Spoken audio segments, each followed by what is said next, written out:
What's cracking, guys? Omar Isaf here, back with another video. In this video today, we got a special guest, Dr. Eric Helms, PhD, here today to talk about hypertrophy, winning all the hypertrophies. We're going to talk about periodization, programming, and progressive overload. Those three things are actually different, and are they useful? What should you be doing week to week? Should you do the exact same routine and just expect to make more and more gains? Or should you change those variables up? Volume, intensity, frequency, and then even the exercise selection? The short answer is yes, but how do we effectively manipulate these variables to get the desired outcome? Getting bigger. Well, Eric is going to answer that question. If you enjoy this video, getting into the science, really delving into things, giving programming tips, make sure to like the damn video. Also check out Eric, link down below, and our podcast, Iron Culture, every single Monday. Let's get started talking about programming for hypertrophy. What's going on, everybody? Eric Helms here. Omar, thanks for having me on the channel to talk about periodization for hypertrophy. So first, we have to know what periodization is. And Buford and colleagues in 2007 defined it very succinctly as the purposeful manipulation of training variables to enhance performance. Something we can all relate to, something we're all doing in the gym. But really, we need to look at the historical context of periodization to answer this question. Should we be periodizing our training if our goal is hypertrophy? And then we have to look at the word, periodization. So periodization actually has to do with the big picture concept of manipulating training over time. And if you look at this figure that's now on the screen, you can see that we're looking at an annual plan, and that could be considered the macro cycle. Within a macro cycle is periods or phases of training dedicated to a specific outcome that are supposed to build upon one another, known as mesocycles. Then within that, there's the individual weekly plans, that's the microcycle, and then the individual daily sessions. Traditional periodization was used for sport, and that means that the end goal was trying to be better at sport performance, which inevitably has to do with power. That means producing either high velocity or high force movements, either moving an opponent, moving a small or large implement, or moving yourself through space. This is typically not what we'd be doing if our goal was simply just to be as big as possible, or at least it wouldn't be apparently obvious that we should be using a periodized plan like is shown here for that goal. And these would build upon one another. We'd start with muscular endurance or work capacity, and that would then help us produce the volume necessary to induce hypertrophy, which would be the next mesocycle. And that hypertrophy and that increase in contractile tissue would lead and help the next mesocycle, where the goal was to improve maximal strength. So we'd take that raw material of more actin and myosin and produce more maximal strength by training for it. And then finally, using that high force production we got from that maximal strength mesocycle, we would go to a power cycle that would become more sport specific over time. And we'd see the volume come down, the intensity go up, taper, and then a peak. Now, if our goal is simply hypertrophy, which is just one of these mesocycles, perhaps we don't need to follow this construct.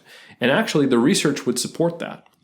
There was a review done in 2017 by Gurgic and colleagues where they compared linear versus undulating periodized models. The difference between linear and undulating is that linear follows that model I just described, while undulating does if you back up far enough and kind of get a bird's eye view, but either week to week, called weekly undulating periodization, or day to day within a week, called daily undulating periodization, there's some element of changing between the various phases so that you don't lose the adaptations from one mesocycle to the next.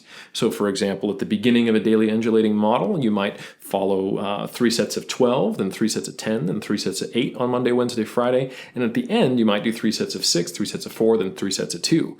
So there's less of this stark contrast between phases or mesocycles and more of this kind of zigzag approach of moving slowly down, but still maintaining some element of the adaptations you got previously. But nonetheless, in this review, they found that there was no advantage for hypertrophy whether following a daily undulating or linear model. And even more importantly, and probably the first question that we should have asked, was does periodization matter at all? And that was the review done by Gurgic and colleagues as well in 2018. They compared periodized versus non-periodized plans and saw which ones produced the most hypertrophy. Now, for the purposes of studies and research, to define a program that is written as periodized, that means that some training variable must change. So most training studies are done to failure, and they have progressive overload built in for that reason. Each week, the participants are trying to increase load and stay at the same rep range or same set range if it's a non-periodized plan. Or if it's a periodized plan, they're going to failure, but the variables are changing. They might be changing rep ranges week to week. So in this comparison of periodized versus non-periodized, that was defined as whether or not the rep range is changed from week to week or day to day or in some fashion. And they found that once again, There seemed to be no advantage to periodization at all. So not only did linear or undulating seem to not make a difference, but any variation in training variables didn't seem to matter so long as progressive overload occurred. Now, this is interesting. However, we should be wary that perhaps we're not asking the right question. There are no studies that have been done on periodization that are specifically looking at programs that were designed to induce hypertrophy. Again, periodization was designed to improve performance. So all the studies that have been done are looking at performance. So doing a meta-analysis of all the studies that are out there and asking which one's best for hypertrophy is kind of like asking the question, what's the best way to become a better baseball player, swimming or cycling? Well, if you ask the wrong question, you won't get a very useful answer. But what we do know about hypertrophy is that it does require overload. And we also know that as we're producing overload, we're going to produce fatigue. And we can't predict outside stresses in our life, whether we're have a job we hate, or we're taking exams, or we're not getting enough sleep. So that means that we also need to think about fatigue management. Now, overload and fatigue management are aspects of periodization, but they happen at a more micro level and the macro level. So specifically, what probably does matter for hypertrophy is what's called programming. Programming is what you actually put into your Excel sheet. This is what's actually going to be the program that you're looking at. And it's certainly a part of periodization, but it doesn't include manipulations at the macrocycle level. Essentially, what probably matters for hypertrophy periodization, if you will, is programming at the mesocycle and microcycle level. And now we need to start thinking about manipulation of more acute variables, things like repetition range, rest periods, exercise selection, etc., and how to manage fatigue. And here's where some other research comes into play. The question is, well, what degree of variation is needed? Because a variation is a large aspect of periodization. And we do have some hints at where this could come into play for both repetition ranges and exercise selection.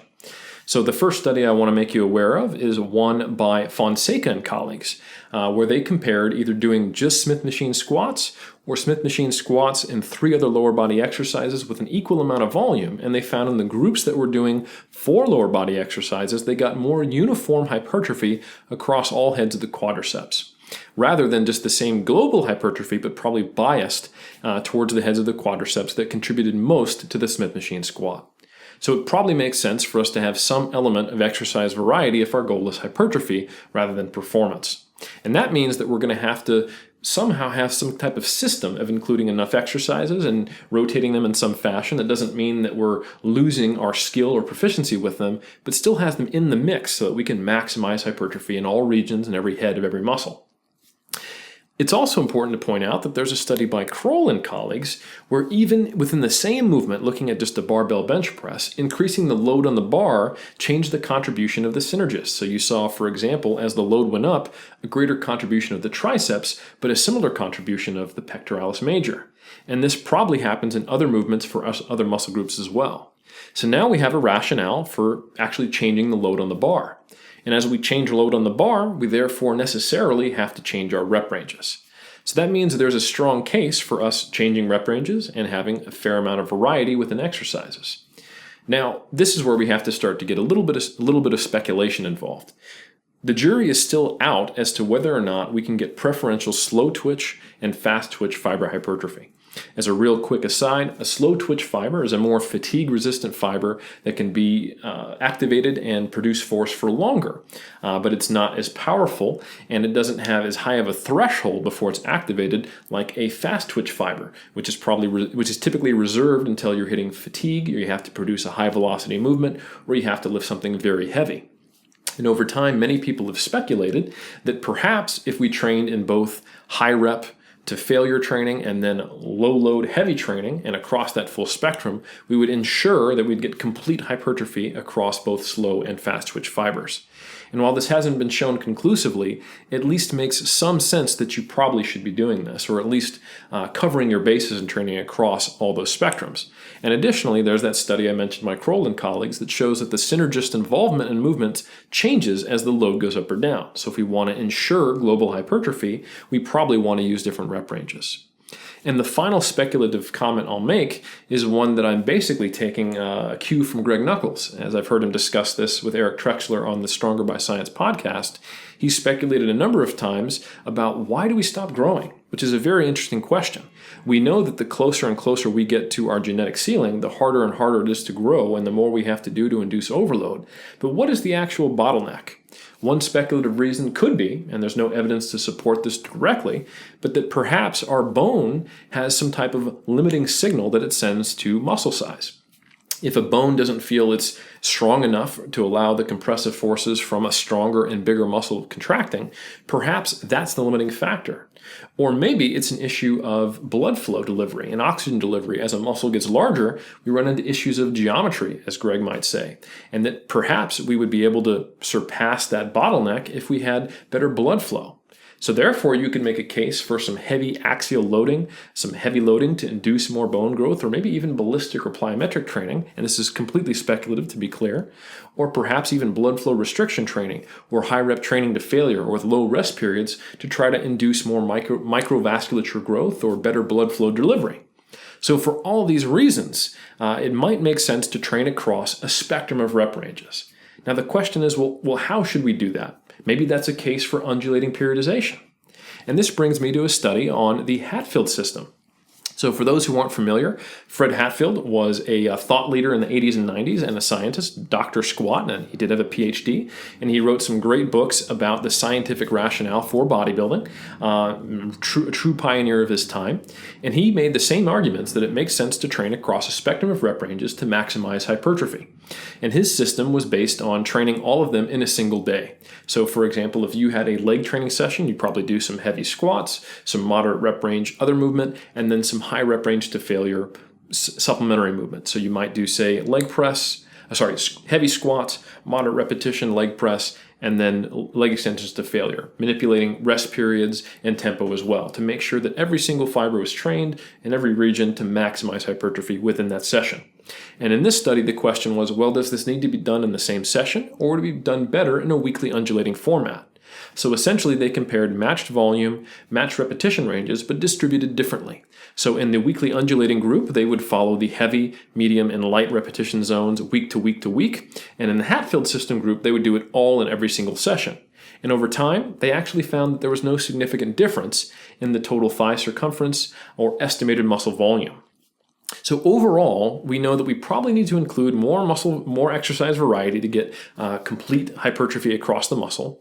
We probably need to have a plan to ensure the proficiency is retained while we have the variety in these exercises. We're going to have to induce overload. It means we're going to have to manage fatigue. And we should probably train across a spectrum of rep ranges, anywhere from, say, 3 to 20, you can have an argument for having in there.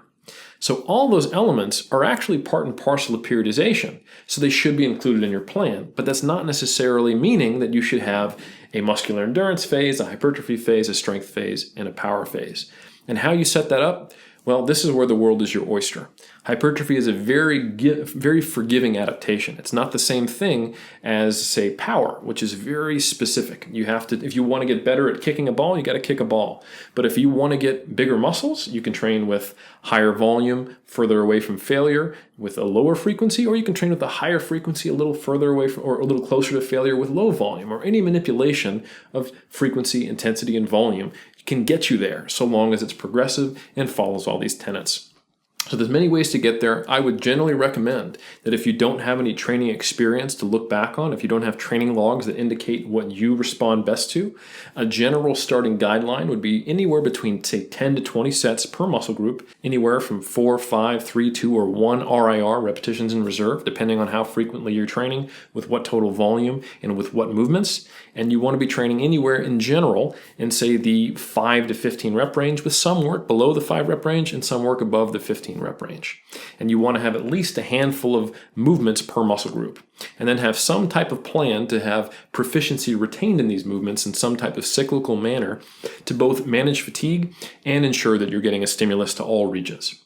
So that's a lot to take in, but hopefully it was helpful, and hopefully you can see how really it comes down to programming, manipulations at the microcycle and mesocycle level if you want to maximize hypertrophy. Eat your vegetables, eat your vegetables, eat your fucking vegetables.